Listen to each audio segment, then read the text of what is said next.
Dios, gloria a Dios. La paz del Eterno esté en nuestros corazones. Vamos a hacer una oración para empezar lo que es la doctrina y la continuación de la parte que quedamos la semana pasada. Estamos hablando acerca de lo que es el sacerdocio instituido por Dios a través de Moisés y bajo la sucesión en la ley por la parte de la tribu de Levi y el sacerdote mayor Aarón. Ya hablamos acerca de los jueces, hablamos acerca de muchas cosas, pero ahora estamos en la parte de lo que es el sacerdocio en la ley. Si nos da chance, hablamos acerca del sacerdocio en la gracia.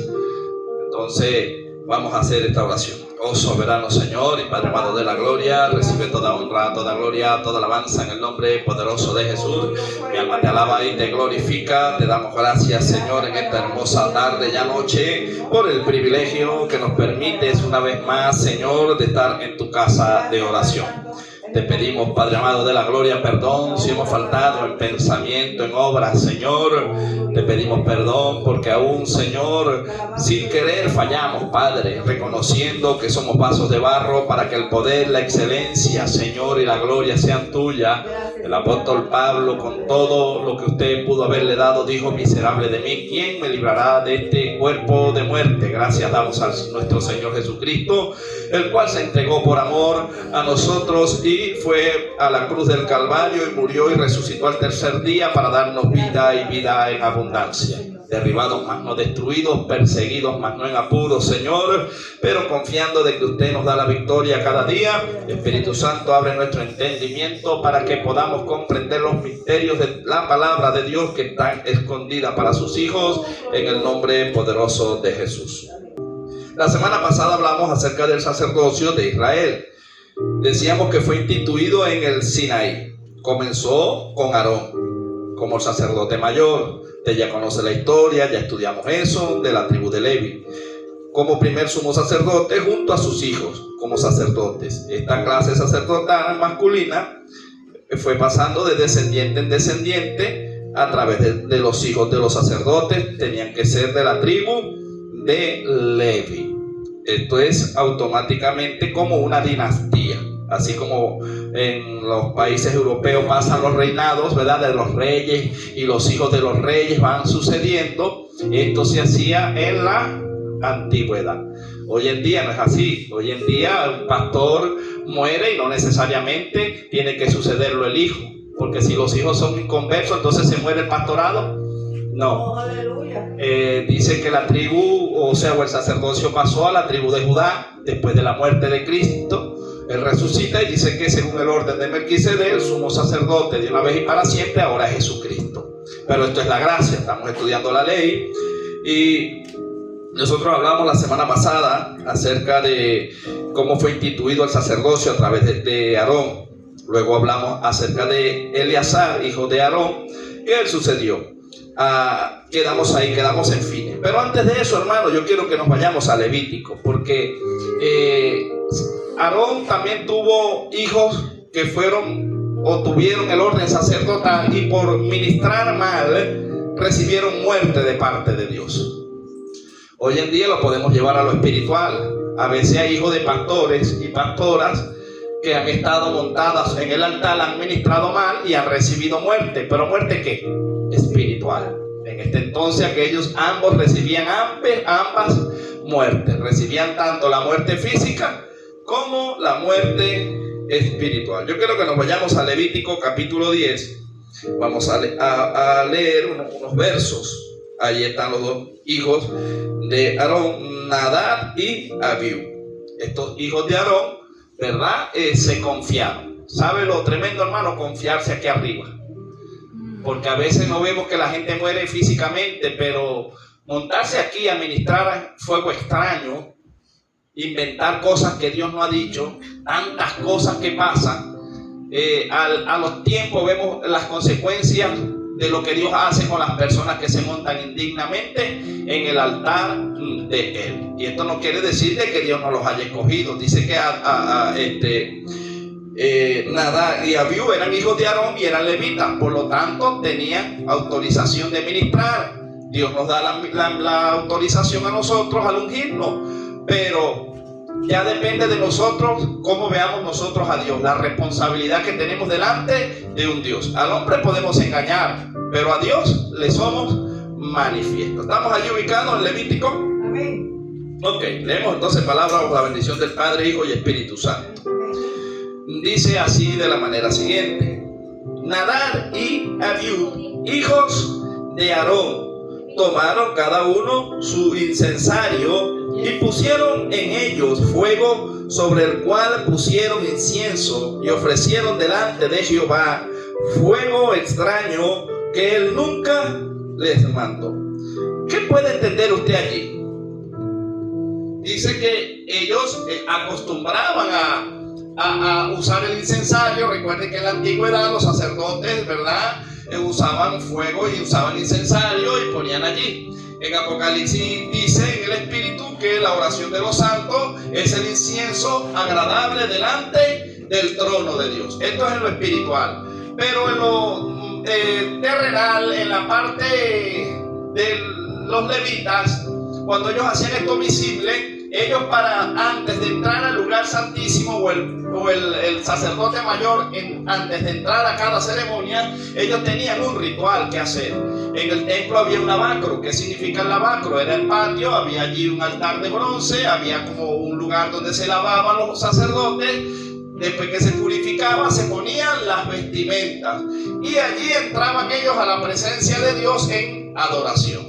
Pero tenían que hacerlo según el orden establecido por los sacerdotes.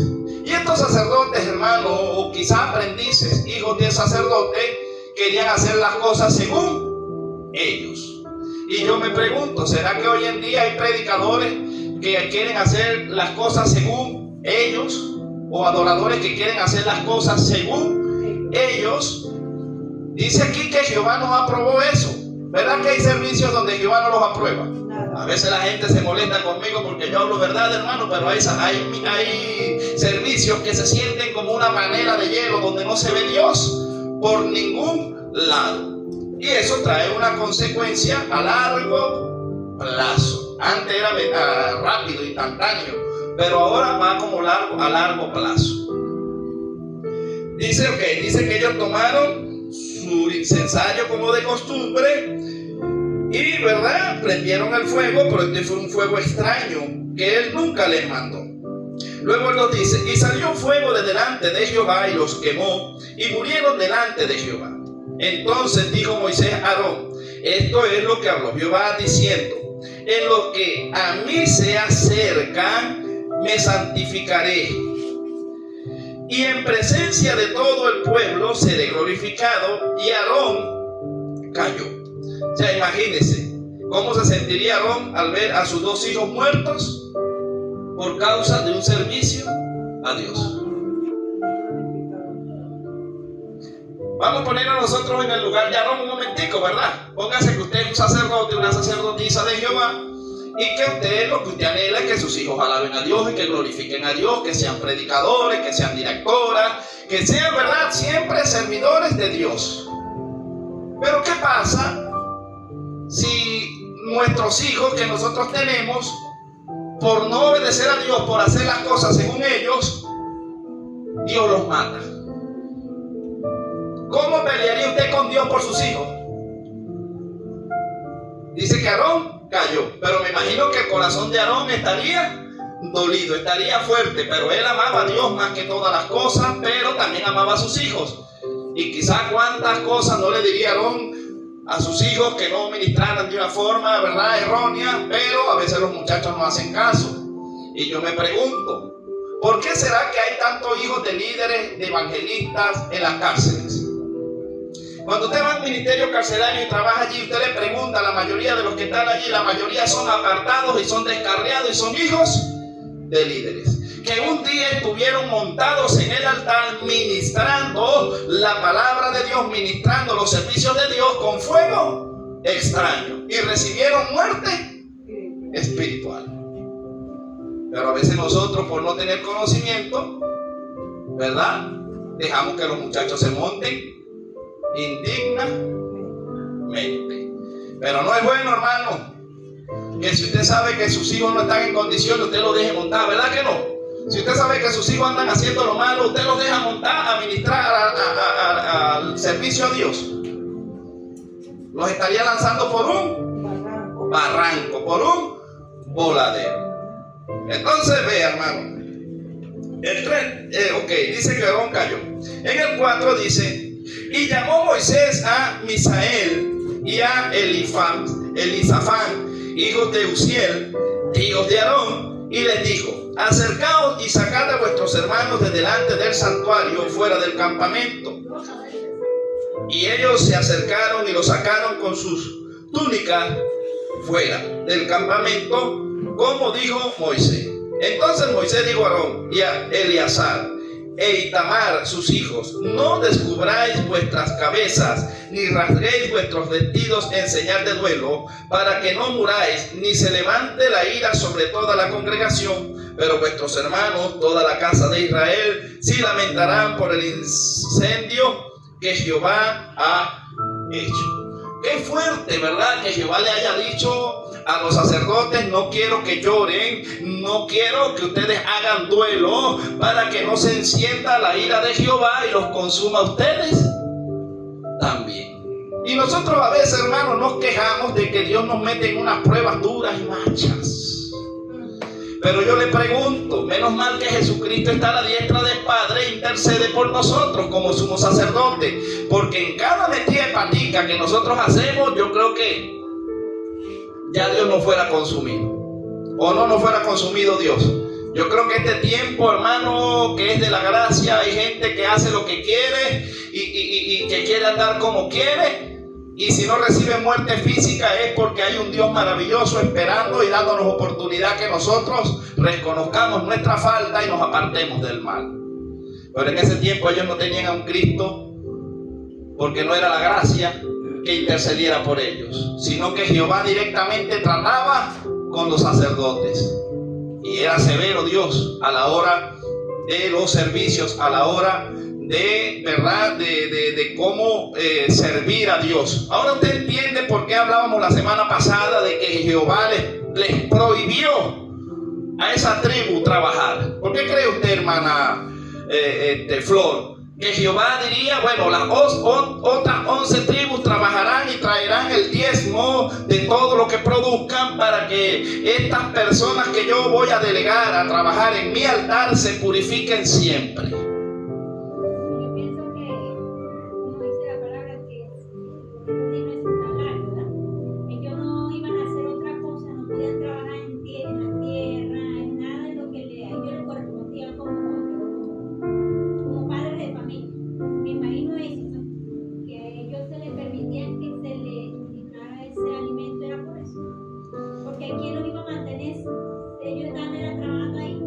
Sí, pero yo digo que por esto, la parte espiritual, yo creo que Dios diría, para que no tengan excusa de que no busqué a Dios porque tenía que trabajar, no busqué a Dios porque tenía hijos, no busqué a Dios. No, Dios dijo: ahora yo les voy a suplir todo a ellos como sacerdotes dentro del templo, pero ellos tienen que vivir día y noche metidos en mi presencia.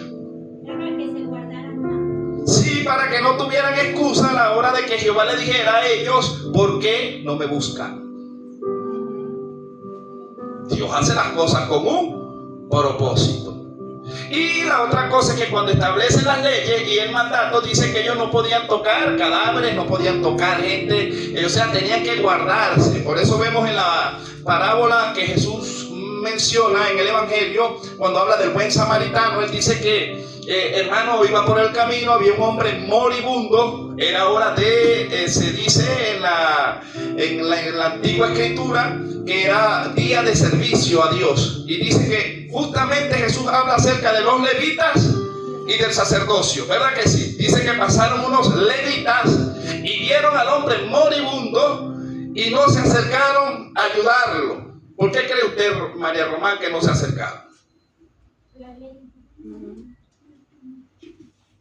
Porque si ellos se acercaban y tocaban al moribundo y moría, ya no podían ministrar. Tenían que durar 7 días fuera del templo por la purificación. Porque se ponía inmundo. Exacto. Entonces no era que tenían mal corazón, sino que ellos pensaban y decían, no, la ley dice que no podemos tocar cosas moribundas, no podemos contaminarnos porque vamos al servicio de Dios.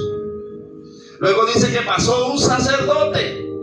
A lo mejor era el que iba a llevar el mensaje, pero era uno de los sacerdotes, y dice que vio al hombre moribundo y también pasó por la otra acera para no contaminarse.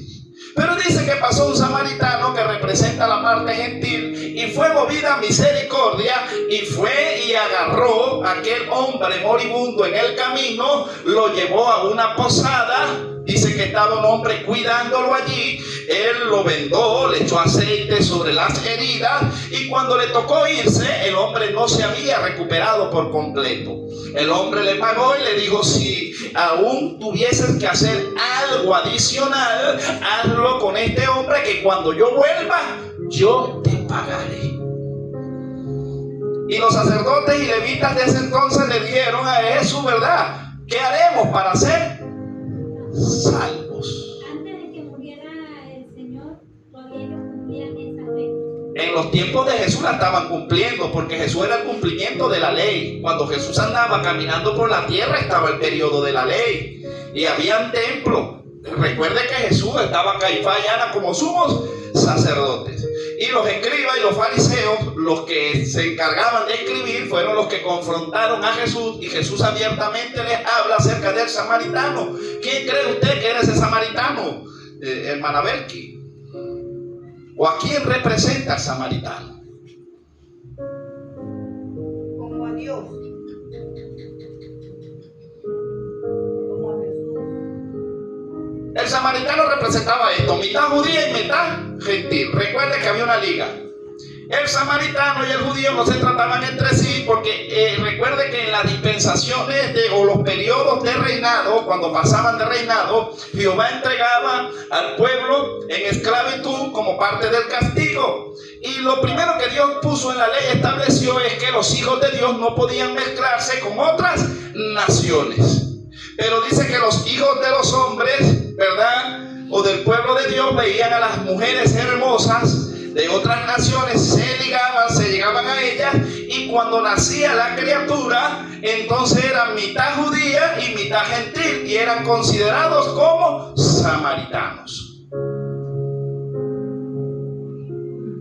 Tremendo, ¿verdad? Y usted va a otros países, otras naciones, los chinos, hermano, dice que no se pueden ligar con otras naciones. Ellos se ligan, pero ¿qué hacen? Los desheredan. ¿Sí o no? Los padres desheredan. Llega un chino aquí, una china, y se casa con un venezolano. Bueno, cásate, pero lo borran de la familia. Igual los árabes, ¿verdad que sí? Un árabe no se casa con cualquiera porque sí, no. Si no se casa con uno de su misma sangre, de su misma país, de su misma tribu, entonces lo desheredan por causa de la ley que Dios estableció. Pero Jesús lo que estaba enseñando era de que Jesús era como el buen samaritano, que no hacía sección de personas, y que él tuvo un mejor corazón que el sacerdote y que el levita. ¿Quién adoró más a Dios? ¿El que hizo misericordia con el prójimo, o el que fue a predicar y el que fue a adorar? Hizo misericordia. ¿Y qué hizo Jesús con nosotros? Misericordia. Jesús dejó de ir al templo para salvarnos a nosotros. Nosotros somos esos que estábamos en el camino moribundo, sin esperanza, sin consuelo. Dios llegó y dejó que Él vino a los judíos, se apartó un momento y nos agarró a nosotros en sus manos, nos puso en un mesón y le dijo a una persona encargada: cuídamelo, que yo te pagaré cuando vuelva. ¿Quién cree usted que es esa persona? La tercera persona de la deidad, el Espíritu Santo. ¿Y será que el Espíritu Santo no lo cuida a usted y me cuida a mí? Amén. Qué hermoso, ¿verdad? Cuando tú conoces la historia y la tradición. Jesús nunca soltó una parábola por no dejar. Jesús soltaba parábolas entre los judíos y ellos entendían lo que Jesús estaba diciendo. Pero Eliú y estos murieron allí por quemar fuego extraño delante de la presencia del Señor. Entonces, el ser sacerdote o ministrar en el Señor había que vivir una vida santa y piadosa para no recibir muerte. Esto era en la ley. Pero hoy en la gracia, hermano, ¿por qué vemos tantos hermanos descarriados? ¿Por qué vemos tantos hermanos que un día ministraron en el altar y ya no están en el mundo? Yo creo que en algún momento, en algún descuido, se pararon sin temor a Dios y ministraron fuego extraño en el altar y recibieron muerte espiritual. Por eso hoy los vemos alejados completamente de la presencia de Dios. ¿Tienen consuelo? Sí. Hay una esperanza. Mientras tengamos vida en la tierra, tenemos oportunidad de reconocernos y acercarnos nuevamente al Padre. Y ahí Jesús lanza otra parábola para no dejarlos a ellos en incógnita y habla del hijo pródigo. Y cuando habla del hijo pródigo, habla de su pueblo, habla de que los dos eran hijos. Y la Biblia clara dice que nosotros en Génesis fuimos creación, pero Juan, que es el apóstol amado del Señor, nos habla y nos enseña y nos dice que la primera vez que escuchamos la palabra hijos es cuando aceptamos a Cristo, cuando confesamos su nombre, seguimos siendo creación, pero aparte pasamos a ser hijos. La Biblia habla de pueblo, habla de hijos, pero habla de hijos de obediencia e hijos de desobediencia. ¿Hay hijos desobedientes en el pueblo de Dios? Para tirar para arriba. ¿Verdad que sí? Hay muchos hijos de desobediencia como hay hijos de obediencia. El hijo pródigo fue un hijo de desobediencia. En ese momento desobedeció. Pero el amor de Dios es tan grande que el padre, en vez de castigarlo, en vez de, ¿verdad? Bueno, el padre sí sabía lo que estaba pasando con el hijo, pero el padre sabía que él volvería. Entonces, a veces la gente me dice, hermano, te sí es duro y cruel. Yo cuando estoy predicando en la calle, veo un descarriado, le digo, ¿cómo te está yendo? Me está yendo mal, varón, bien. Yo le digo, me alegro que te vaya mal. Y ojalá te vaya más mal todavía de lo que ya te va.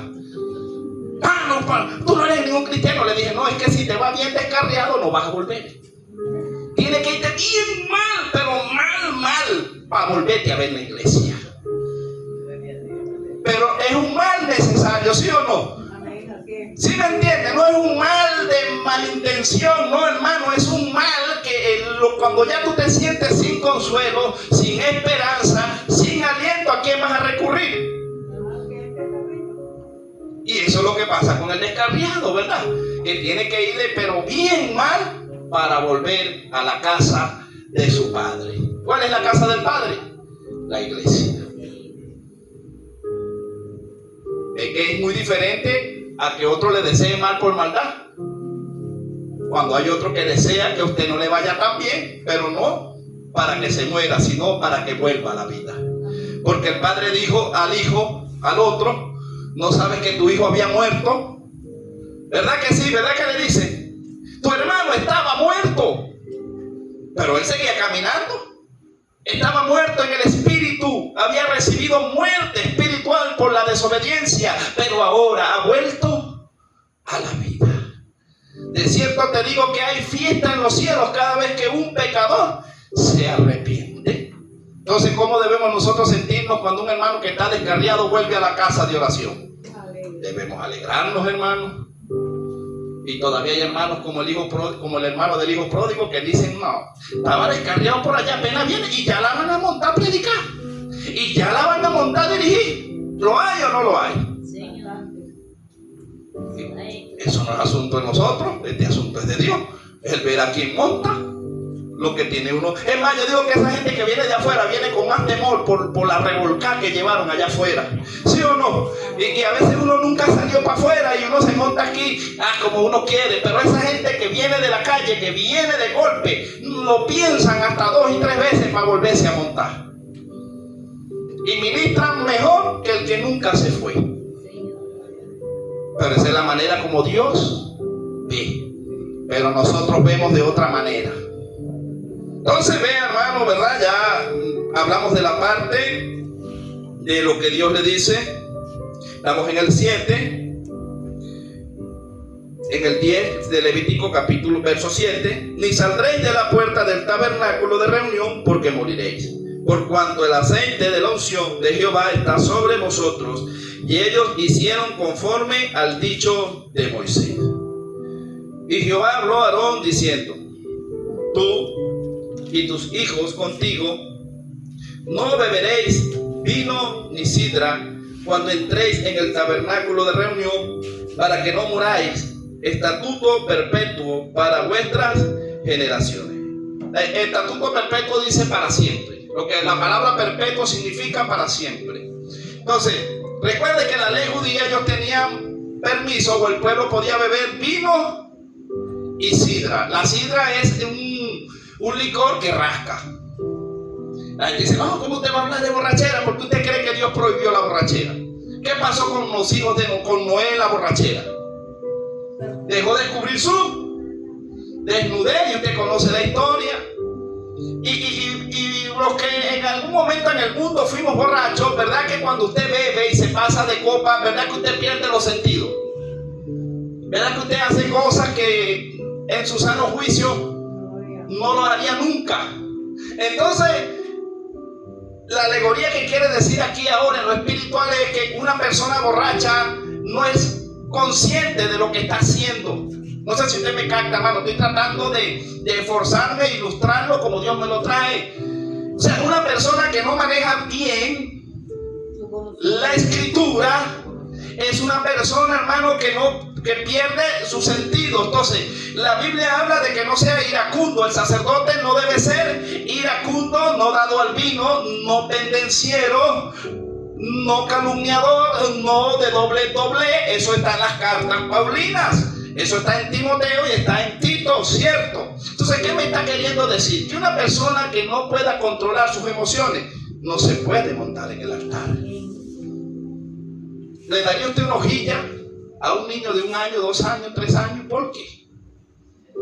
Se corta él y corta todo el que agarre.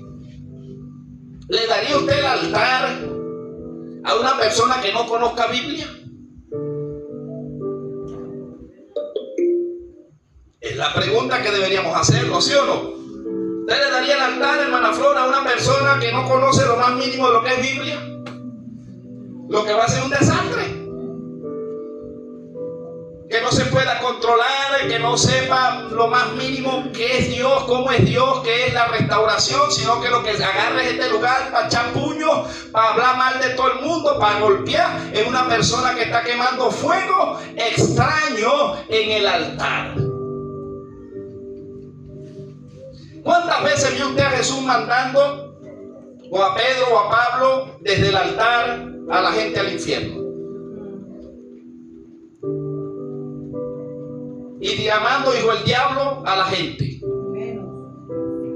Una persona que no se pueda controlar, que no pueda dominar sus sentimientos, no puede montarse en el altar porque no va a saber ministrar las cosas de Dios. Por eso es que el ministro de Dios debe ser pesado por la palabra, debe ser responsable de lo que dice y de lo que habla. Ahora usted ve ya por qué hay tanta muerte espiritual. Porque no medimos, hermano. Entonces la palabra ebrio quiere decir que es una alegoría y es una parábola que nos dice que el borracho, bueno, yo le digo algo, yo borracho era fastidioso, ¿cómo hablaba, verdad? Bueno, todavía hablo, pero ya hablo cosas interesantes. Pero el borracho, hermano, ¿verdad? Dice: ay, ya viene el borracho. Impertinente. Hay borrachos impertinentes, unos más que otros, ¿sí o no? Entonces a veces una gente que no conoce Biblia se pone impertinente. El borracho es indiscreto, ¿sí o no? Mal hablado, mal vestido. Porque el borracho no sabe ni se da cuenta si tiene la camisa por dentro, por fuera, si tiene los botones, los billetes están amuñuñados. ¿Sí o no? Esa es la condición de un borracho. Entonces Dios le dice a Moisés: mira, no me vas a pasar para el altar gente que anda como un borracho. No sé si me está captando. No es que andaban borrachos, sino que gente que no pueda controlarse, que parecen que están borrachos en su manera de andar. No me los monte en el altar porque los va a matar Jehová. ¿Y usted cree que Jehová ha matado más de un borracho en el altar?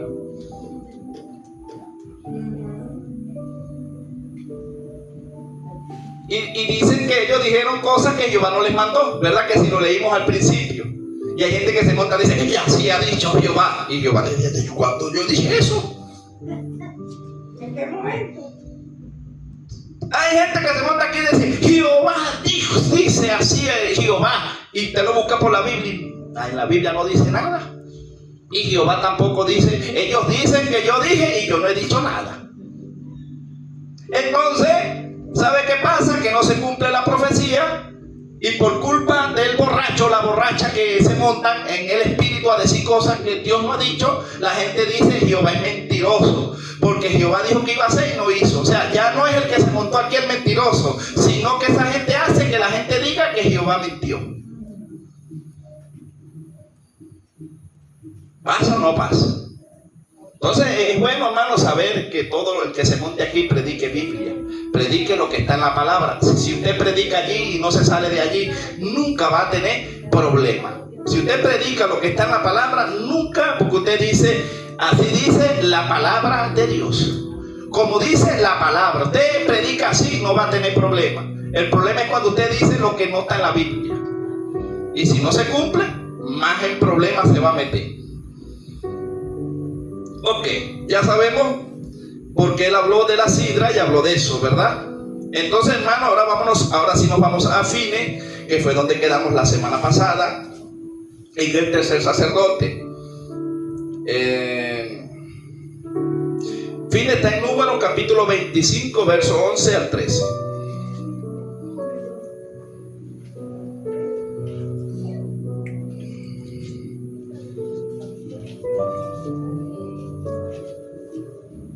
Número capítulo 25, verso 11 al 13.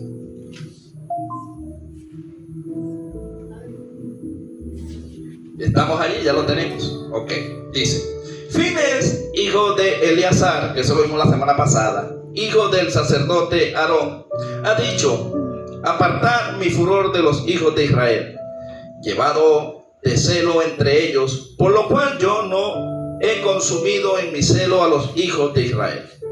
Por tanto, diles: he aquí yo establezco mi pacto de paz con él, y tendrá él y su descendencia después de él el pacto del sacerdocio perpetuo, por cuanto tuvo celo por su Dios e hizo expiación por los hijos de Israel. Y el nombre del varón que fue muerto con la madianita era Sinri, hijo de Salu, jefe de una familia de la tribu de Simeón. Y el nombre de la mujer madianita muerta era Cobis, hija de Sur, príncipe de pueblos, padre de familia en Madián. ¿Qué pasó aquí, hermano? Dice que la historia, no me voy a meter allí, pero la historia de aquí, que era lo que había pasado, dice que había caído una gran maldición sobre el pueblo de Israel, porque uno de las tribus de sus hermanos dice que vivía con una mujer adúltera, con una mujer fuera que no era israelí. Esto trajo maldición y nadie quería tocar a este hombre. Pero dice que uno de los sacerdotes o de la tribu de Levi, que notó y vio el mal, dice que no lo dudó dos veces, sino que movido a celo agarró una espada y mató a aquel hombre de la tribu de Simeón, y se apartó el furor de Jehová. O sea, hizo lo que no hizo todo el pueblo. No sé si usted me capta.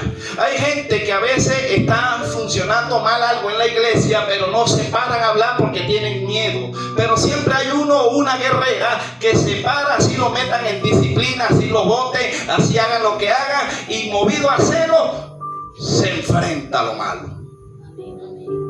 Y dice que el celo de Jehová hizo que este muchacho se moviera, y Dios hizo un pacto perpetuo con él de que no se apartaría del sacerdocio en Israel, que era un Israel en su pacto perpetuo. Y hay gente que actúa así, ¿verdad? Que si hay gente que a lo malo le dicen malo, hermano, y a lo bueno le dicen bueno. Pero yo le pregunto, si un líder está haciendo lo malo, ¿por qué no le decimos? ¿Será que a la iglesia a veces se hace lo malo, los líderes hacen lo malo y el pueblo no le da miedo hablar? ¿Por qué será eso? Yo he visto iglesias, hermano, no estoy diciendo que sea acá donde nosotros estamos, pero he visitado iglesias donde todo está visible, todo el mundo sabe que hay cosas mal y que está caminando mal, pero todo el mundo voltea, todo el mundo ni ve, ni habla, y todo parece ir normal. Porque si usted habla por la palabra y dice, lo amonestan, lo sientan, lo apedrean. Y yo le digo algo, ¿cómo trataban a los profetas en el antiguo pacto? ¿Los apedraban o no los apedraban? Lo esperaban cuando decía la verdad. ¿Y a quién le hablaban los sacerdotes? ¿A quién le hablaban los profetas? A los sacerdotes. A los sacerdotes, ¿sí o no? Le hablaban al pueblo en lo individual, pero a los sacerdotes también le hablaban. ¿Y qué hacían los sacerdotes? Daban orden de que los apedrearan. Eso es en el antiguo pacto. Que hoy en la antigüedad, que hoy en la gracia, eso también se vea, es porque hay iglesias en la ley. Usted llega a decirle algo a un líder que lo está haciendo mal y lo malponen. Y duro. Van de pastor en pastor. No, usted es fuera de orden ahí. No, ese es un fuera de orden. Ese, ¿lo hacen o no lo hacen? Y lo hacen. Y le cierran puertas y tratan de matar los ministerios. No. En vez de decir, no, el hombre Dios lo usa. Esa mujer Dios lo usa porque yo andaba haciendo las cosas malas y me lo dijo. No, es un rebelde, es un quiere dividir iglesias, eso es lo que hace el que anda mal. Pero el que anda bien reconoce su falta, hermano. Porque es que el profeta, lo que Dios hacía con el profeta era enfrentar una circunstancia difícil para que hubiera una restauración. Pero no puede haber restauración si no hay confesión. Lo primero que usted le dice en el mundo, cuando una gente es drogadicta, nosotros tuvimos la oportunidad en mi familia de tener una persona, ¿verdad? Que gracias a Dios lo libertó de allí, de llevarlo a hogares CREA, hermano. Y cuando nosotros buscamos las instituciones para poderlo internar allí, lo primero que le decían a un mundano era, el psicólogo tiene que ir con un psicólogo. Pero él está consciente que tiene un problema.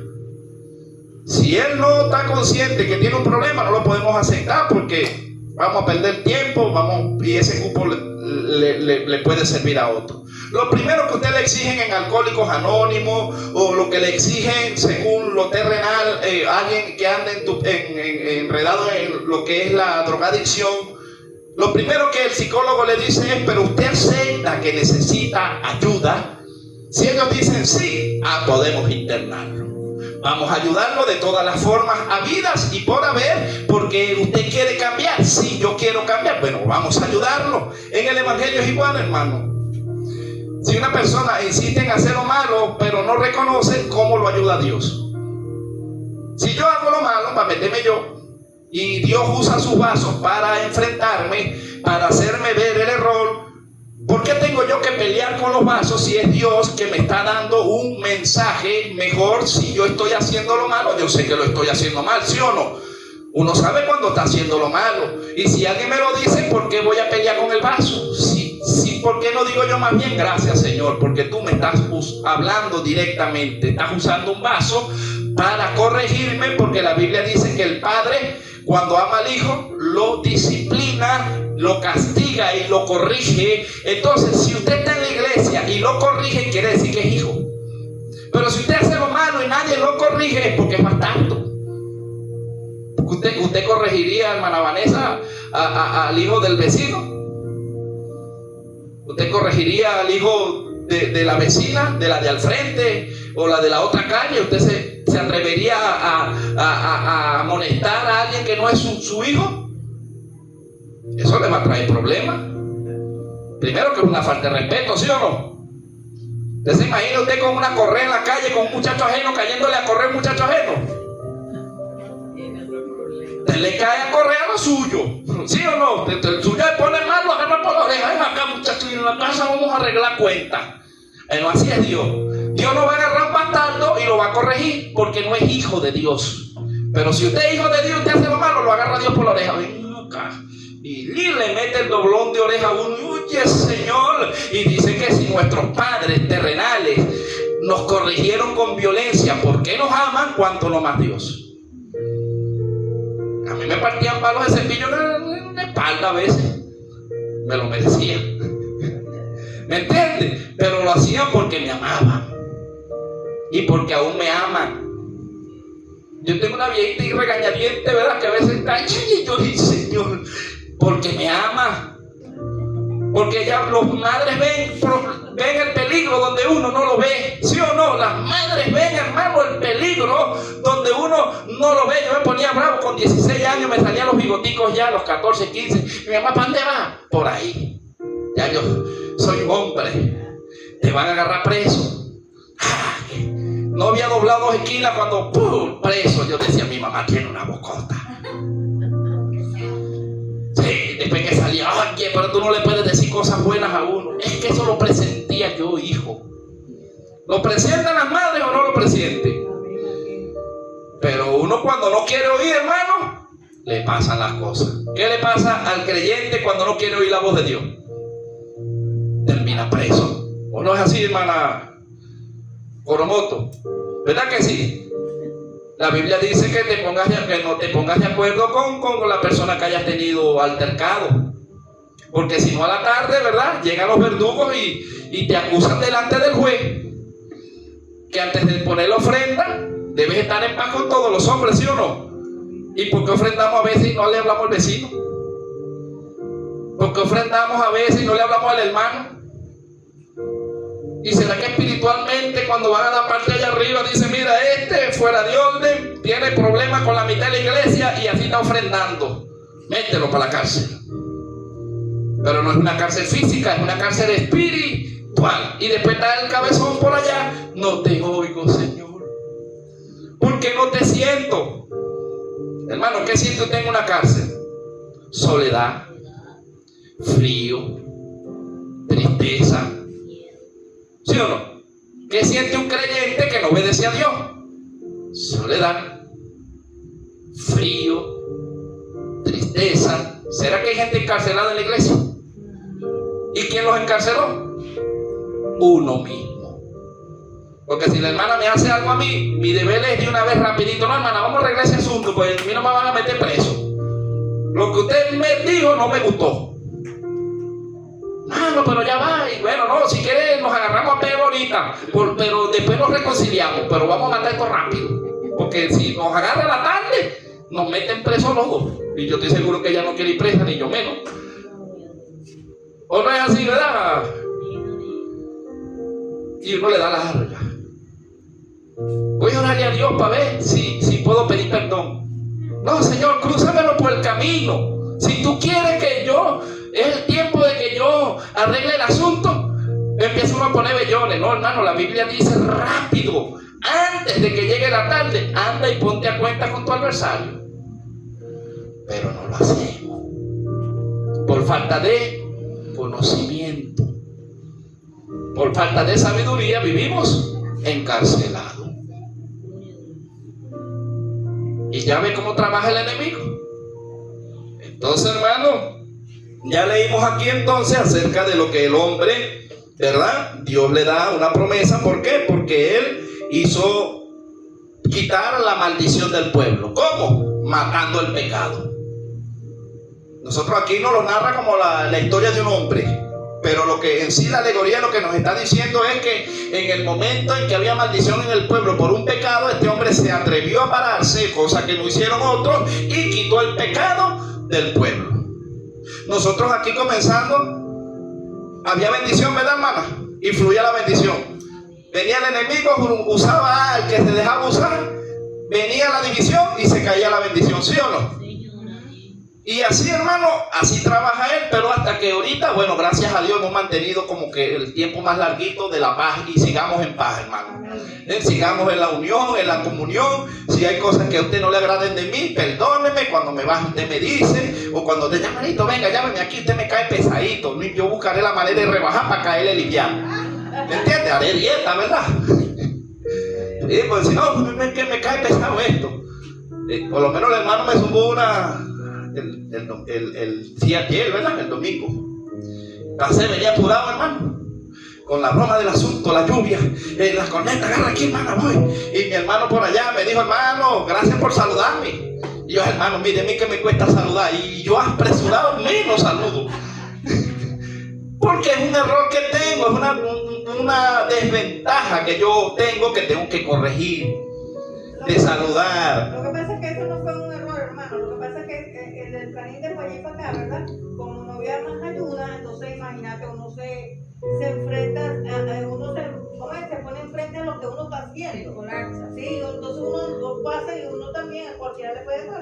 Pero eso lo sabe usted y yo. Pero el que no lo sabe, lo va a señalar y lo va a juzgar. Yo he escuchado gente que se va de la iglesia porque el pastor o el evangelista no los saludó. En vez de decir, ¿qué problema traerá ese varón o esa sierva que ni siquiera me vio? ¿Verdad que es más bonito decir? Ahora a lo mejor anda caminando y la mente la tiene en algún problema. Si no lo saludé, acérquese a mí y me diga, hermanito, no me saludaste, ¿tienes algún problema? ¿Te puedo ayudar? Creo que es más bonito. Me voy de la iglesia, que va a estar siendo cristiano ese que la tiene agarrada conmigo.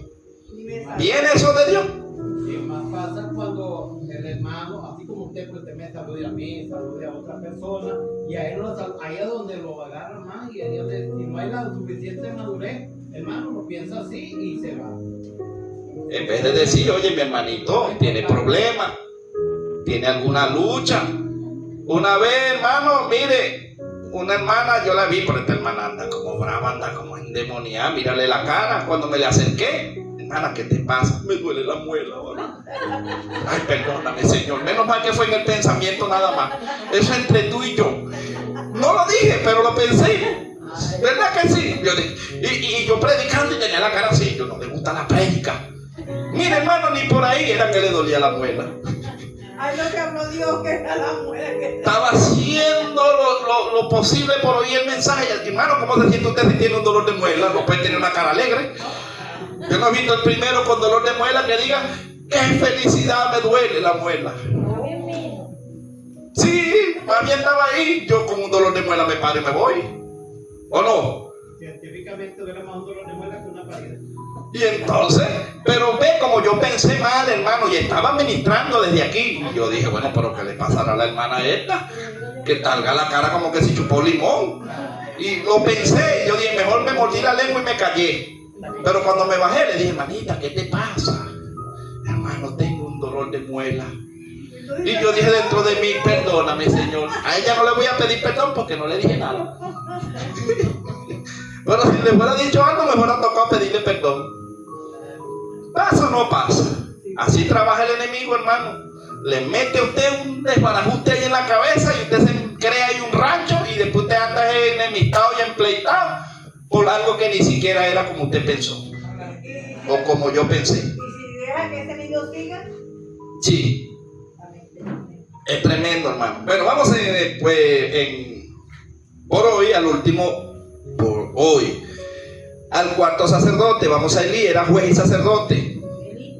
Sí, vamos a Primera de Samuel, capítulo 1, 9.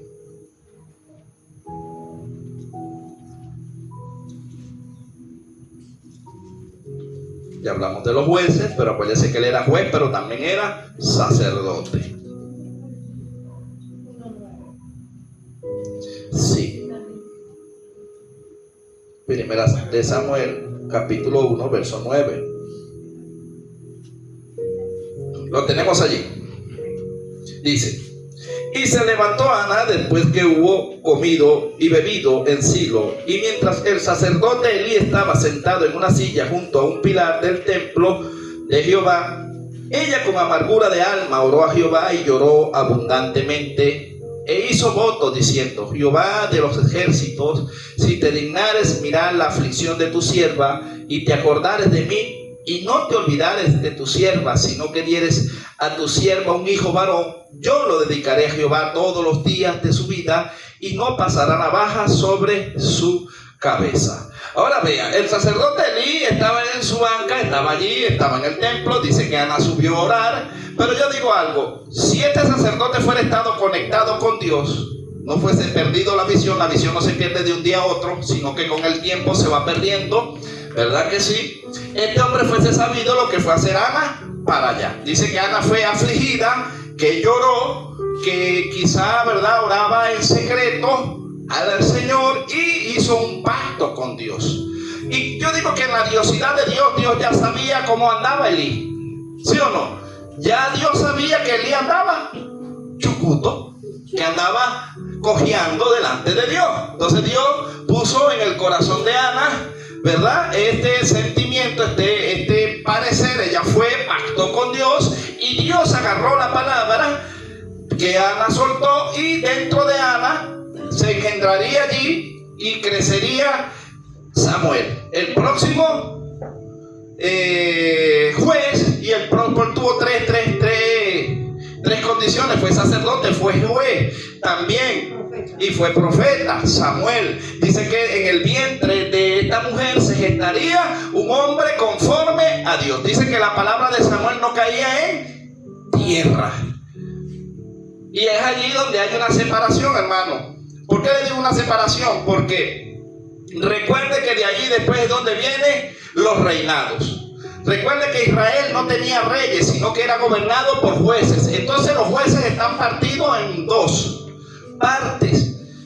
Dice que cuando Dios saca al pueblo de allá de Egipto, ¿verdad?, Israel, y lo trae, dice que le da ordenanzas a Moisés, que esas clases las vimos. Dice que levantó las 12 tribus. Luego de allí viene el sacerdocio, donde estamos metidos. Pero dice que el rey directo era Jehová de los ejércitos, y que simplemente Dios hablaba a través de un líder. En este caso era Moisés, luego después fue Josué, pero luego después de eso se constituyeron los jueces, que ya los vimos, y de allí entonces llega el pueblo después, cansado de ver que el hombre fallara, de que se desviara. Dice que le pidieron un rey al profeta. Dice que después, ¿verdad?, a Samuel le dolió en su corazón, y Dios le dice, ¿verdad?, no te pongas más bravo, o sea, no te debilites por lo que estás oyendo, no sientas tristeza porque no te están desechando a ti, sino a mí. O sea, Dios prácticamente le dice a Samuel: el pueblo no tiene nada contra ti, o sea, no te están desechando a ti, sino a mí como Dios. Yo les pondré un rey. Y después viene el linaje. Después vamos a hablar acerca de los reyes, pero como estamos hablando acerca de los sacerdocios, entonces estamos verificando que Eli aquí, ¿verdad?, y Ana estaban allí, Dios en su diosidad, haciendo la parte espiritual que ellos no conocían en ese momento, pero que Dios sabía lo que estaba orquestando. Dios estaba haciendo una conexión entre Samuel y Eli. A veces Dios, no sé si usted me capta, hermano, a veces Dios, para honrarlo a usted, tiene que hacer la conexión con el sacerdote por jerarquía. Pero los planes de Dios están más allá de lo que usted ve y de lo que yo veo. Para que Samuel pudiera llegar donde Dios quería, tenía que conectarlo con Elí, aunque Elí anduviera mal. ¿Entendiste? A veces Dios nos conecta. O sea, ¿por qué conectan Dios a David con Saúl? Porque Saúl era rey, pero David iba a ser el próximo rey. Y Dios conecta a David con la casa de Saúl por la sucesión. Aunque Saúl andaba mal, David tocaba el arpa y le hacía bien. ¿Entendiste?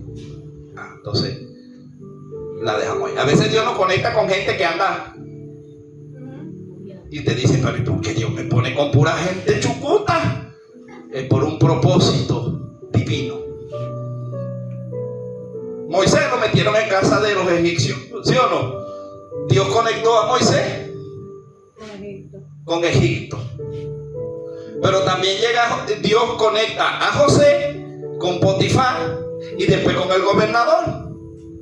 O sea que Dios siempre lo va a meter a usted en unos sitios donde usted le dice: Señor, pero si yo soy creyente y a mí me gusta andar rectamente, ¿por qué me metes en esta casa de esta guarida de ladrones? ¿Por qué me metes en esta casa donde hay serpientes y donde hay culebras y donde hay todo? Por un propósito divino. ¿Entiendes? ¿Te ha respondido el Señor o no? ¿Por qué Dios te mete en lugares hostiles? Porque hay una conexión divina, un plan divino, y Dios necesita que aprendas allí donde Él te ha colocado. Yo lo entendí después. Y todavía algunas cositas que me faltan por ahí, pero ahí voy aprendiendo. Ok, ya tenemos aquí, hermano. Vamos a ver la condición de Elí, cómo estaba Elí. El 13. Pero Ana hablaba en su corazón y solamente se movían sus labios y su voz no se oía. Y Elí la tuvo por ebria. O sea que no tenía discernimiento. De paso. No, ya no había perdido. ¿Qué pasa cuando usted y yo dejamos la comunión con Dios? ¿Nos cegamos o no nos cegamos? La tenía por ebria. Entonces le dijo Elí una pregunta: ¿hasta cuándo estarás ebria? Digiere tu vino. Y Ana le respondió diciendo: no, señor mío, yo soy una mujer atribulada de espíritu. No he bebido vino ni sidra, sino que he derramado mi alma delante de Jehová. No tengas a tu sierva por una mujer impía, porque por la magnitud de mis congojas y de mi aflicción he hablado hasta ahora. Entonces, cuando usted no tiene discernimiento, yo no tengo discernimiento, hay una gente que viene afligida, que viene a derramar su corazón a Jehová, pero si usted y yo no discernimos, decimos que te anda ebrio o que anda ebria. Y dice que el sacerdote la tenía por impía.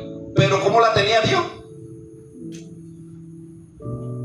A veces usted y a mí nos van a tener por impío, como que no somos dignos de portar lo que Dios nos ha dado, lo que piensa Dios. Pero hay gente de ministerio de peso, allí era el sacerdote, que la tenía ella por impía. Y él le dice: no, señor mío, no me tengas por impía. Dios la tenía a ella como la madre que iba a parir a un profeta. Entonces no importa lo que los demás piensen de nosotros, ¿verdad? Lo importante es lo que Dios piense. Y eso tiene que tenerlo claro, porque si a usted le interesa es lo que piensan los demás, no me congrego más. Por eso es lo primero que uno dice: no, yo no voy a congregar más, a mí nadie me quiere. ¿Y qué le importa a usted si la gente lo quiere o no? Con que lo quiera Dios es suficiente. A José lo vendieron sus hermanos y José no dijo: yo no soy más hijo de mi papá y ya yo no quiero saber nada del evangelio ni quiero saber nada. No, José guerrió, José demostró lo mejor, porque José no era igual a sus hermanos. Entonces, si usted y yo somos escogidos de Dios, demostremos que somos diferentes a los cabezones que nos andan tirando piedras. El 17 dice: Elí respondió y dijo: ve en paz, el Dios de Israel te otorgue la petición que le has hecho. Y ella dijo: hallé tu sierva gracia delante de tus ojos. Y se fue la mujer por su camino y comió y no tuvo más triste. Y levantándose de mañana, adoraron delante de Jehová y volvieron y fueron a su casa en Rama. Y Elcana se llegó a Ana su mujer, y Jehová se acordó de ella. Aconteció que al cumplirse el tiempo, después de haber concebido, Ana dio a luz un hijo y le puso por nombre Samuel, diciendo: por cuanto le pedí a Jehová. Después subió el varón Elcana con toda su familia por ofrecer a Jehová el sacrificio acostumbrado y su voto. Pero Ana no subió, sino dijo a su marido: yo no subiré hasta que el niño sea destetado, para que lo lleve y sea presentado delante de Jehová y se quede allá para siempre. Y Elcana su marido le respondió: haz lo que bien te parezca, quédate hasta que lo destetes, solamente que cumpla Jehová su palabra. Y se quedó la mujer y crió a su hijo hasta que lo destetó. Después que lo hubo destetado, lo llevó consigo con 3 becerros, un efa de harina y una vasija de vino, y lo trajo a la casa de Jehová en Silo, y el niño era pequeño. Y matando al becerro, trajeron al niño a Elí, y ella dijo: oh, en exclamación: Señor mío, vive tu alma, Señor mío, yo soy aquella mujer que estuvo aquí junto a ti orando a Jehová. Por este niño oraba, y Jehová me lo dio lo que le pedí. Yo pues lo dedico también a Jehová todos los días que viva, será de Jehová. Y adoró allí a Jehová. Qué tremendo, ¿verdad? Ahora yo quiero que nos vayamos en el capítulo 2 al verso 12, para que usted vea cómo se conducía Elí. Dice: ¿el pecado de quién? De los hijos de Elí.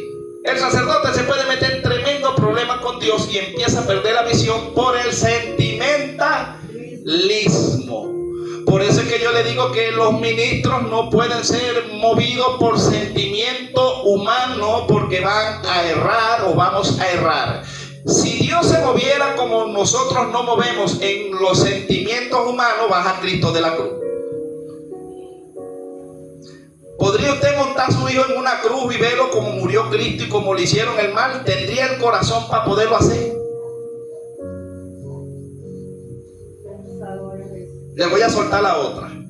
¿Por qué Dios le diría a Abraham, sacrifícame a tu hijo? Para matarle sus emociones. O sea, para decirle, mira, ño cabezón, te voy a decir algo. Primero estoy yo y lo que yo diga, y así es. Y Abraham, con el dolor en su corazón y con toda la tristeza, fue y dijo: Jehová se proveerá a sí mismo, pero le mostró a Dios que él iba a gobernar según lo que Dios dijera y no según sus emociones. Entonces yo soy de los que creo que si Dios le va a dar un ministerio a usted, ¿quién tiene que estar primero? ¿Y está Dios primero o están los hijos? Qué fuerte, ¿verdad? O sea que no cualquiera puede ser un sacerdote de Dios. Hay buenos sacerdotes, pero hay malos sacerdote. Entonces la condición de un sacerdote malo es que tiene a su familia primero que a Dios, su trabajo primero que a Dios, todas las cosas que tiene primero que a Dios lo hace un mal sacerdote. Leemos, vamos a leer, eso es lo que dice la Biblia. Eso es en el antiguo pacto, para que no vayan a malinterpretar. Ay, ¿qué está hablando? No, yo estoy enseñando lo que es la ley. Cuando vayamos a la gracia, bueno, ya ese es otro asunto. Vean lo que dice. Los hijos de Eli eran hombres que y no tenían ¿de qué? Conocimiento de Jehová. Ahora está entendiendo por qué no puede ministrar a alguien que no tenga conocimiento. Porque a Dios no le agrada. Pero nosotros que queremos ser más buenos que Dios, nos montemos a Pedro, a Juan, a Juancho, a Juancito, a todo el que venga, móntese y dele. No es que tiene que aprender. ¿Quién le dijo a usted que esto es para aprender?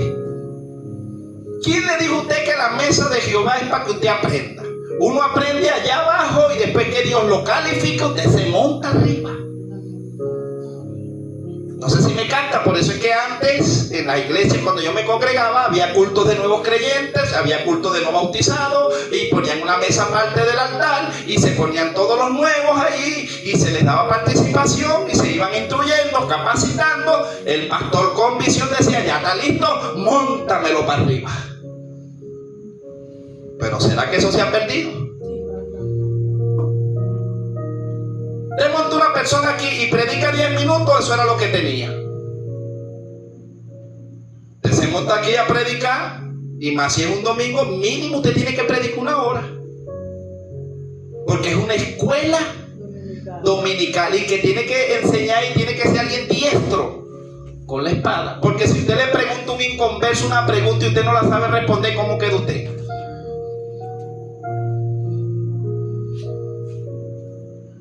Y yo no digo que no se monte, sí se puede montar, pero o sea, lo que quiero decir es que tiene que montarse gente que conozca a Dios, que conozca la palabra del Señor. Pero a veces vemos gente que se monta, hermano, y predica unas barbaridades que uno queda loco y uno dice: ¿en qué Biblia estará eso? En primera de William, ¿verdad, hermano? Y segunda de William. No, una Biblia nueva. No, de Jonathan no. Segunda de Milagro, ¿no? Primera de... No, que hay gente que todavía se monta y dice: bueno, yo creo que eso está en la Biblia. Creo. ¿Sí o no se monta? ¿Está en la Biblia, hermano? Ay, Dios mío, si usted está allá arriba enseñando y no sabe si eso está en la Biblia, ¿para qué enseña? Ya se imagina uno en la escuela que la maestra de matemáticas diga: ay, yo creo que... Ya va, no estoy segura. Ya va. Y usted dice, usted saca a su hijo de ahí. No, si así es la maestra, me imagino cómo va a aprender el muchacho. ¿Me entiende? Entonces a veces el sentimentalismo hace que Dios proceda.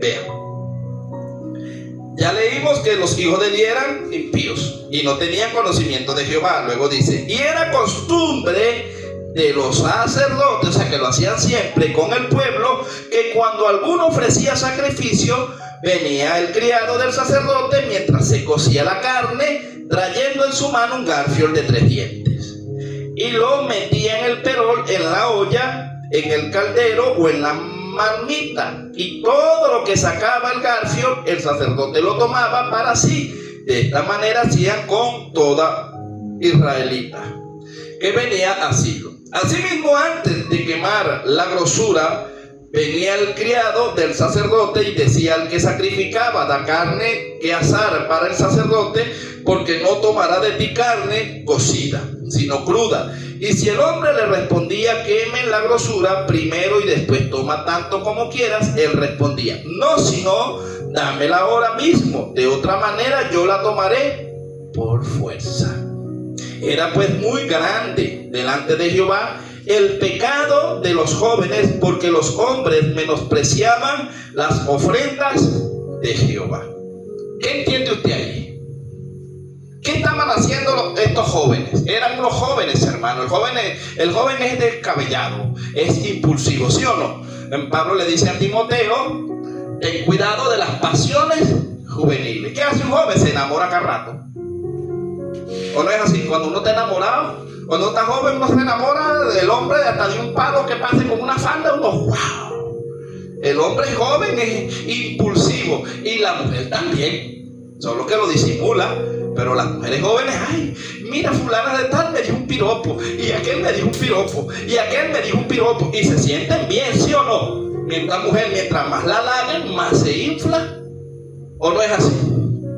Y yo llegué a conocer en mi infancia, claro, no cristiana, mujeres que se alegraban porque tenían 5 novios. Y yo decía, wow, ¿cómo se puede tener 5 novios al mismo tiempo? Los 7 días de la semana. Si le faltaban 2 para tener 1 diario. Era libre, sábado y domingo. Y Pablo le dice a Timoteo: ten cuidado de las pasiones juveniles. Entonces, el Señor, nosotros tenemos que tener cuidado con nuestras emociones, porque usted no decide de quién enamorarse, ¿o sí? Dentro de nosotros es un arma de doble filo. Las emociones son un arma de doble filo. Una mujer puede ser muy casada y puede amar mucho a su esposo, pero si el esposo se medio descuida y el hermanito cada vez en la mañana: ¿cómo está, hermanita? Te bendigo con la bendición de Padre, Hijo y Espíritu Santo. Estaba hermosa ayer. Qué linda elegancia. Y cada vez empieza a escribirle. Si usted no le pone un parado, termina enamorado del muchacho. ¿O es mentira? Es verdad. Usted puede ser el hombre más feo, pero si todos los días le lanza un piropo, usted termina enamorado del pelón y el barrigón. Yo decía antes: ¿por qué esas mujeres tan bonitas están con esos hombres tan feos?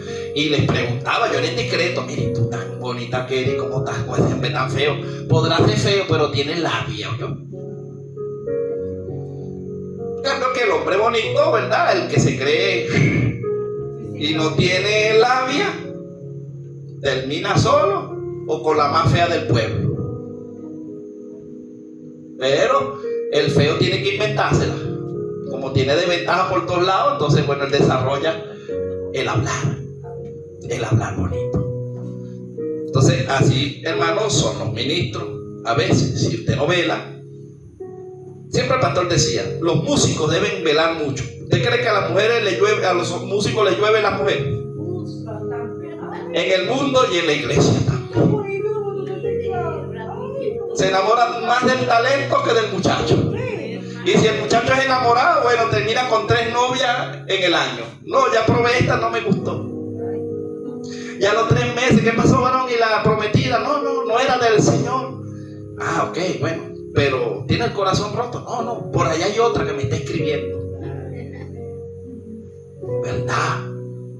Y a los 3 meses termina con la otra. Y después viene y no, tengo ahora esta. Es un carnal, ¿sí o no? Usted no puede estar teniendo novia cada rato. Y novio, a veces se quedan admirados así conmigo. Yo le digo: no, yo no estoy para noviazgo.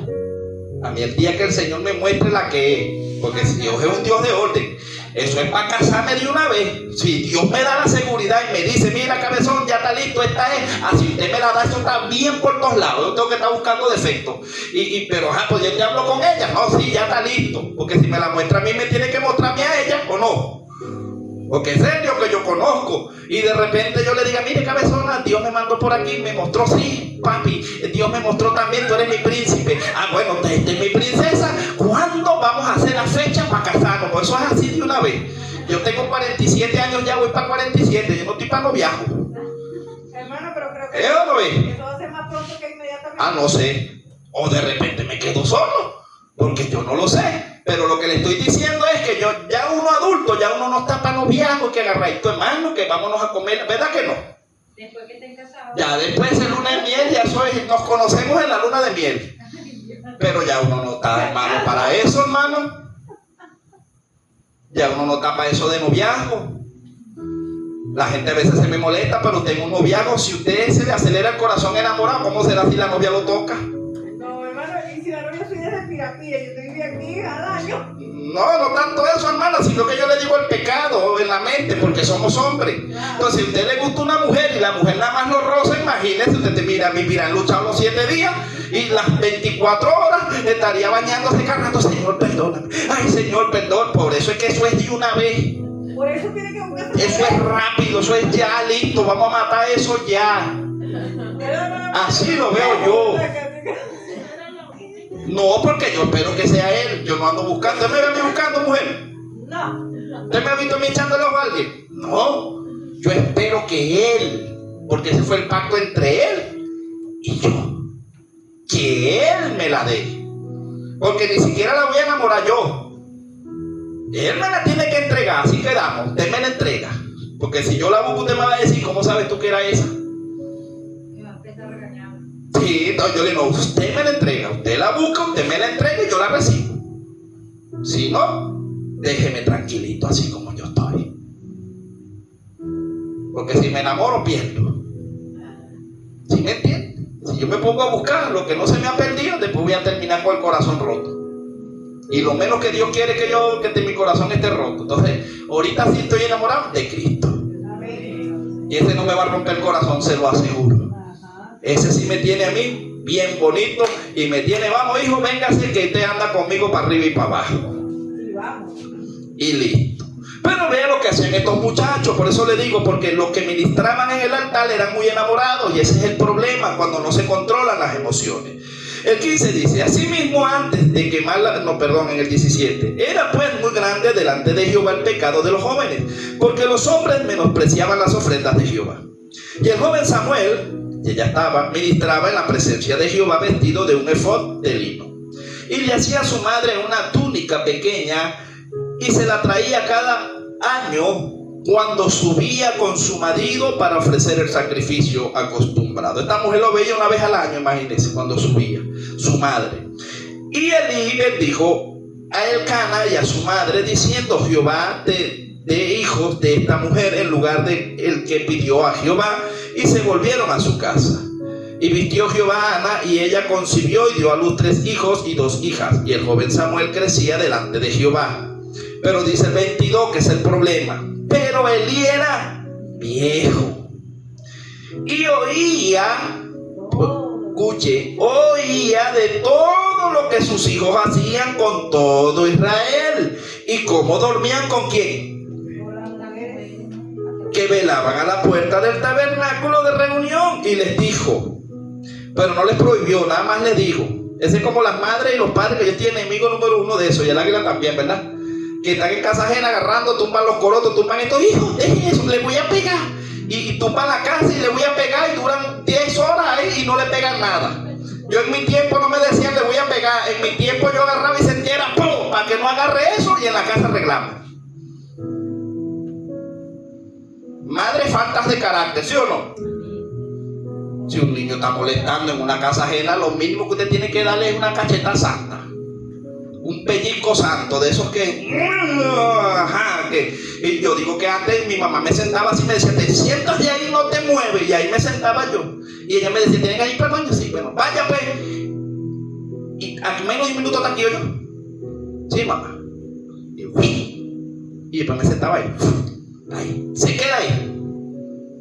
¿Y por qué las madres de ahorita no le pueden hacer así a los muchachos? Yo estoy completo, a mí no me faltan huesos. A mí me criaron así, ¿o no? ¿Ustedes la criaron así, hermana? ¿O usted hacía lo que le daba la gana? Y usted hacía lo que le daba la gana. Y ustedes, hermana, nos daban duro, ¿verdad? Solamente con la mirada. Ajá. ¿Y qué pasó ahorita con la generación de cristal? Hay un problema psicológico al niño. Ay, lo vas a traumar. No, nos van a traumar ellos a nosotros en los servicios. Y uno está predicando y corren y tiran silla y brincan y provoca y dale a la mamá. Hay que darles a las mamás. Y si tú le corrías al muchacho, te agarran rabia. Cuando tengan hijos, a ver qué hago. No, así. Yo será por eso que Dios no me ha dado hijos. Yo soy bien exigente, ¿sabes? Muchacho que lo veo, lo agarro. Aplicamos la ley de Dios. Le damos con los pellizcos santos. Eso existe. Los pellizcos santos existen. Pues los muchachos tienen que estar sujetos a su papá, a su mamá. Muchacho desobediente no se saca. Si usted no lo puede controlar, usted no lo puede sacar, ¿verdad? No puede, porque va a hacer pasar pena a usted, va a hacer enrabiar al hermano, va a hacer enrabiar a la iglesia, va a hacer enrabiar a todo el mundo. Un niño está llorando ahí, ok, si lloró, se sobreentiende, hermano, que los niños. Pero si la mamá no lo puede callar, parece un momentico y se lo lleva para allá. Allá le tira unas caricias santas y después vuelve y lo vuelve a traer. ¿Es o no es? Si yo soy muy duro, usted me dice, no, hermano, así no es. Bueno, a mí me criaron así y dio resultado. Amén. Ahora ven, el 22. Pero Elí era muy viejo y oía de todo lo que sus hijos hacían con todo Israel y cómo dormían con las mujeres que velaban a la puerta del tabernáculo de reunión. Y les dijo: ¿por qué hacéis cosas semejantes? Porque yo oigo de todo este pueblo vuestros malos procederes. No, hijos míos, porque no es buena fama la que yo oigo, pues hacéis pecar al pueblo de Jehová. Pero no los dejaba seguir ministrando. Si pecare el hombre contra el hombre, los jueces le juzgarán. Mas si alguno pecare contra Jehová, ¿quién rogará por él? Pero ellos no oyeron la voz de su padre, porque Jehová había resuelto hacerlos morir. ¿Usted cree que Elías actuó bien o Elías debió haberle dicho: ustedes no entran más al altar? Ustedes se enderezan o se enderezan, si no, yo los amaré mucho, pero yo no quiero que ustedes, Jehová, los vaya a matar. Y a veces sabemos que hay gente mala, pero no, los montamos y síganlo montando y vuélvalos a montar. Pues. Usted está haciendo que Jehová los mate, ¿o no? No es culpable el que se monta, es culpable el que lo deja que se monte. Yo siempre he tenido esta palabra muy presente, que cada quien es responsable, pero también es responsable el que lo monta. Él no es responsable si no sabe. O sea, si una persona no sabe que la persona anda mal y lo monta, ok, es ignorante. Pero yo estoy hablando es sabiendo, porque dice que el sacerdote le dijo: no, hijitos míos, yo he oído, o sea, me han venido a decir, todo el pueblo anda hablando. Pero ellos seguían ministrando. Y dice que Jehová decidió. Y después uno dice: Dios es malo. Dios no es malo, hermano, sino que somos desobedientes. Estamos terminando. El 27 dice: y vino un varón de Dios a Elí y le dijo: así ha dicho Jehová, no me manifesté yo claramente a la casa de tu padre cuando estaban en Egipto, en casa de Faraón. Y yo le escogí por mi sacerdote entre todas las tribus de Israel, para que ofreciese sobre mi altar y quemase incienso y llevase ephod delante de mí. Y di a la casa de tu padre todas las ofrendas de los hijos de Israel.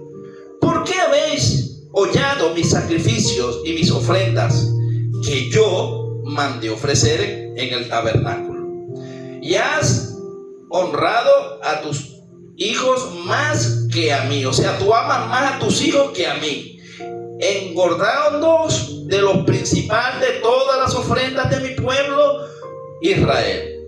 Por tanto, Jehová, el Dios de Israel, dice: yo había dicho que tu casa y la casa de tu padre andarían delante de mí perpetuamente, para siempre. Mas ahora ha dicho Jehová: nunca yo tal haga, porque yo honraré a los que me honran, y a los que me desprecian serán tenidos en poco. ¿Será que hay gente que Dios tiene en poco ahorita? Porque deshonran a Dios, hermano. O deshonramos, pues. Si estamos haciendo lo malo, corrijámonos. Luego dice el 31: he aquí vienen días en que cortaré tu brazo y el brazo de la casa de tu padre, de modo que no haya anciano en tu casa. ¿Será que faltan ancianos en la iglesia? Ajá. Verá tu casa humillada mientras Dios colma de bienes a Israel. Y en ningún tiempo habrá anciano en tu casa. El varón de los tuyos que yo no corté de mi altar será para consumir tus ojos y llenar tu alma de dolor. Y todos los nacidos en tu casa morirán en la edad viril. Imagínate, jóvenes. Y te será por señal esto que acontecerá a tus dos hijos, Omni y Fines, parecido a los que leímos allá, ¿verdad? Que quemaron fuego extraño. Ambos morirán en un día, y yo me suscitaré un sacerdote fiel, que era Samuel, que haga conforme a mi corazón y a mi alma. Yo le edificaré casa firme y andará delante de mí ungido todos los días. Y el que hubiere quedado en tu casa vendrá a postrarse delante de él por una moneda de plata y un bocado de pan, diciéndole: te ruego que me agregues alguno de los ministerios para que pueda comer un bocado de pan. Lo dejamos hasta allí. La semana que viene, hermano, continuamos allí lo que fue Samuel, para terminar a Samuel, porque para poder entrar a los reyes tenemos que conocer primero a Samuel como rey, y entrelazamos entonces el sacerdocio y el reinado, cómo se unía, porque vamos a unir los tres. En el pueblo de Israel, cuando aparecieron los reyes, que primero fue Saúl, después David, dice que estaba el sacerdote, estaba el rey y estaba el profeta. Samuel fue como dejó de ser juez, o sea, fue juez una parte, pero después pasó a ser profeta. ¿Cuándo pasó a ser profeta? En el periodo en que Saúl es elegido rey. Cuando Saúl es elegido rey, él pasa a ser el profeta del rey, la boca de Dios. Luego Dios mata a Saúl espiritualmente por la desobediencia, se provee de un rey nuevo y pasa Samuel, después de ser rey de Saúl, pasa al reinado de David. Y dice que humanamente Samuel amaba a Saúl. Y hay un momento donde Dios le dice: te prohíbo que llores por Saúl. Porque Samuel como que quería reestructurar o quería que Saúl volviera en sí. O sea, como que tenía esperanza de que Saúl se acomodara. Pero Dios, que conoce todo, ¿verdad? Dios le dijo: ya no llores más por Saúl. Y a veces nosotros andamos llorando por gente que ya Dios desechó. Hay gente que se aparta porque los hiere, porque por X, por Y, por lo que sea. Y eso hay que irlos a buscar. Pero hay gente que Dios vomitó de su boca. Gente que ya Dios reprobó y rechazó. Y Dios nos prohíbe buscarlo. A mí me lo dijo, y a ti también te lo dijo, con uno que nosotros, ¿verdad? Oye, pagamos un cuadrante fuerte, hermano, por ese varón y por parte de esa congregación, y oramos, y oramos, y oramos. Y llegó el momento donde Dios ya me dijo audible: no ores más, porque no te oiré. Yo los he desechado. Y yo le dije: Señor, entonces ya no oro más por él. Tu palabra dice que ore. Me dijo: no, porque ni que se laven con lejía. Su pecado vino a ser tan grande delante de mí que yo los aborrecí y los expulsé. Pero siguen siendo iglesia, Señor. Sí, pero andan mal delante de mí, desde la cabeza hasta el último que está ahí. ¿Y quién soy yo para decirle a Dios que ya anule eso? Hay iglesias donde matan a las ovejas, hay iglesias donde se comercia, ¿sí o no? ¿Lo hay o no lo hay? No son todas, pero sí las hay. Y hay iglesias donde Dios las desecha. Desecha, hermano, las iglesias. Y usted me dice: hermano, no hable así. En Apocalipsis dice: sí, pero tengo contra ti, tú que moras en esa iglesia donde mora Satanás. ¿Lo dice o no lo dice? Cuando entremos allí al modelo de las iglesias, usted se va a dar de cuenta que hay iglesias donde supuestamente, entre comillas, está adorando a Dios y tienen esa Satanás metido ahí. Lo dice la Biblia.